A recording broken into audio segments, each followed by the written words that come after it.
Hey guys, Tammy here. And in this video, I'm going to talk about 3 tips for dealing with when the other parent withholds the children. Okay, so 3 tips when the other parent withholds the child. Now, the very first one, the very first one is probably the most important one. And, this happens a lot, especially I think in the very beginning before we have orders in place. And when we're very, very new to the process and we're sort of like, okay, what do I do now? If this happens later on down the road, most people will go into court, they'll deal with it that way. But most of the time when this happens, it's in the very beginning and you were kind of blindsided and didn't see it coming. And now all of a sudden you haven't seen your kid in days and days. And, how long do you wait and what do you do? And, how do you handle it?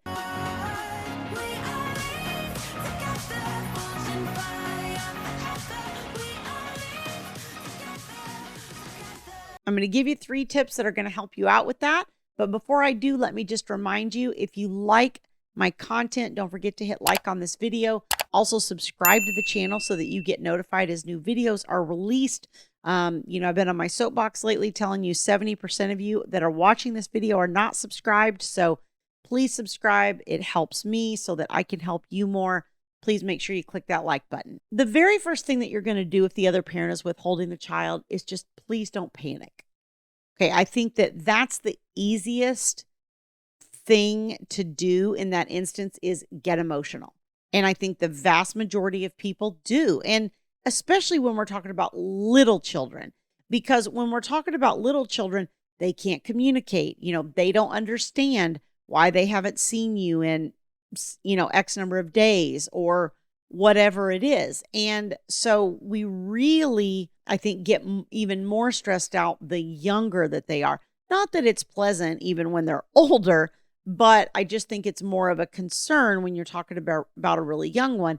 And I actually find that that's kind of when it happens a little bit more. And I think it's partly because a child just doesn't know. If you got a 8, 9, 10-year-old, they're going to be like, hey, where's my other parent? Why can't I see them? Right? 3, 4 years old, not typically going to do that in the same way. So it's almost like a little bit easier to get away with when the child is young.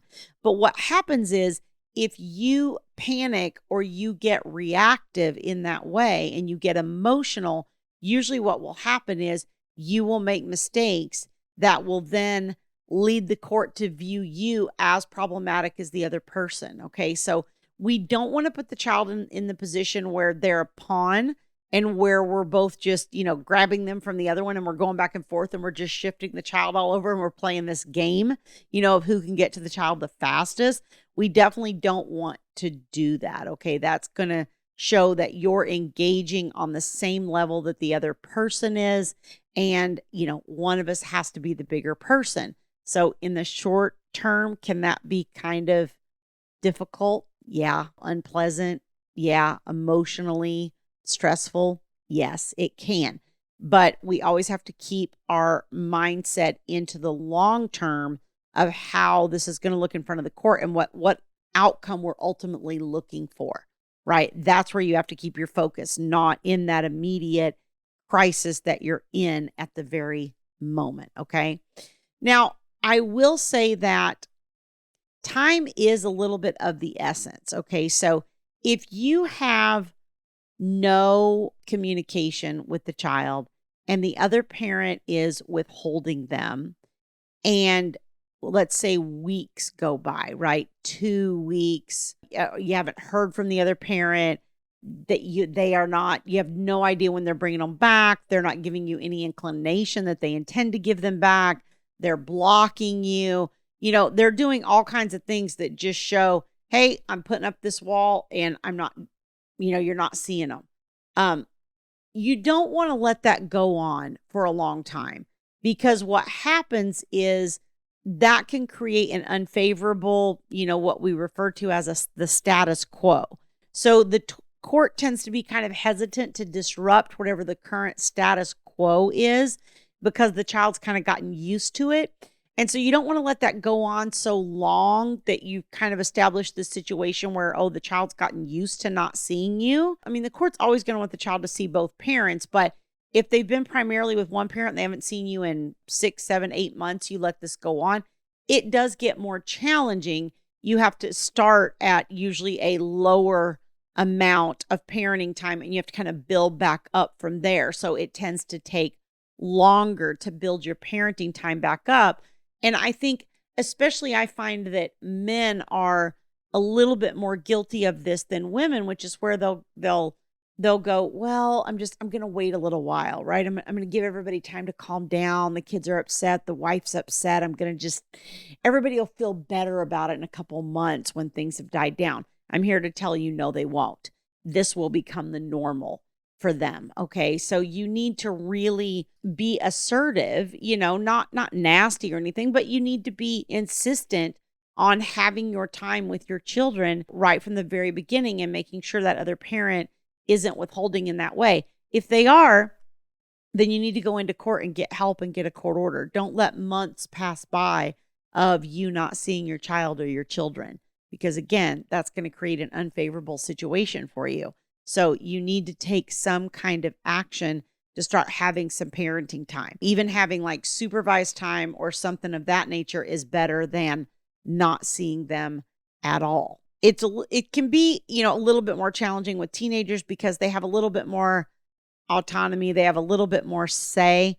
But I find a lot of times teenagers teenagers are selfish. So you have to kind of just figure out what they want. Like Thomas used to say about his younger one, he's all about shopping. If he ever wanted to see him and the child was refusing, which that never happened, but he's like, all I got to do is offer to take him shoe shopping. I know that he's in the car in a heartbeat, right? And, and some people say, oh, well, that's bribing the child. Well, I suppose it can be to a point, but you also have to remember that with teenagers, you have to take those little opportunities as they present themselves to be able to have that bonding time with them. That doesn't just come up every single day with a teenager like it does a younger child. Thomas's older son, he loved to surf. So it would always be, Thomas would call him up and be like, hey, you want to go surfing or whatever. There are things that you can do by, being connecting over whatever that child's interests are and things if they're older. But again, that usually has to do more with them than it does with the parent a lot of times. I think on the withholding front, typically that is the much younger children who don't have a say, who don't have a voice, and don't have any input. And so in those situations, you really do have to make sure that, after a certain length of time that you are getting into court, especially if you're not having any communication with the other parent and they're not giving you any type of timeline on when the child is going to transition back into your care. The third strategy is that, sometimes you want to give them enough rope to hang themselves. This can be a little bit difficult because, again, we want to just run in and kind of do what they're doing. Oh, they picked the kid up from school early. I'm going to go pick the kid up from school early before they can get there. That seems like a good strategy in the moment. But again, when you're doing that, then when you're standing in front of the court, they're like, well, both of these parents are racing off to the school to pick the child up before the other one can get there. So everybody's doing the same thing. And then you're kind of like, well, wait, I'm only doing it because the other parent's doing it. And it's like, well, you're both doing it either way, right? And the court doesn't really know, necessarily, who started the game, so to speak. It can seem like a good idea to meet fire with fire, but usually what you want to do is step back and let them, again, give them enough rope to hang themselves. So just let them do what they're doing. Now, I know that's a little bit counterintuitive because I just said don't wait too long. Okay. And I don't, you have to kind of balance this on a case by case basis. Like I said, if you're going 2, 3, 4 weeks, you have no idea where they are. They've blocked you. You can't, find them. Nobody's answering you. Okay. Then go into court. But if this is like, oh, they were supposed to transition yesterday and then the parent went and picked them up early from school. Now they're telling you they're going to keep them overnight and you can have them back tomorrow, even though this is supposed to be your parenting time. And it's sort of like just this 24 or 48 hour period. Those types of things, I would say to the other parent most of the time, like, this is my parenting time. The child needs to transition back. Okay. So I wouldn't like give in and just say, okay, I would draw that boundary in a kind but firm way.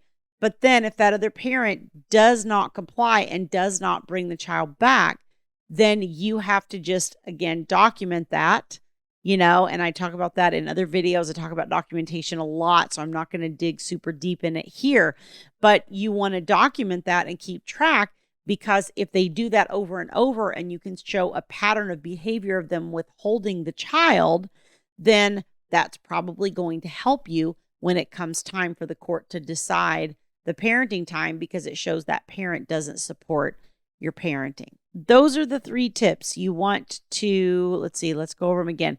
Don't panic. Okay. So don't panic. Don't react. Know that time is of the essence. So you do have to pay attention to how long this is going on for. And then, give them enough rope to hang themselves. Don't do what they're doing. Don't match fire with fire. If you would like help applying these concepts in your own case, you can go to divorceuniversityonline.com/VIP-coaching. There's a link on that page. You can book a time to speak to a member of my staff, learn more about my coaching services, and how I might be able to support you on this journey. See you guys next time.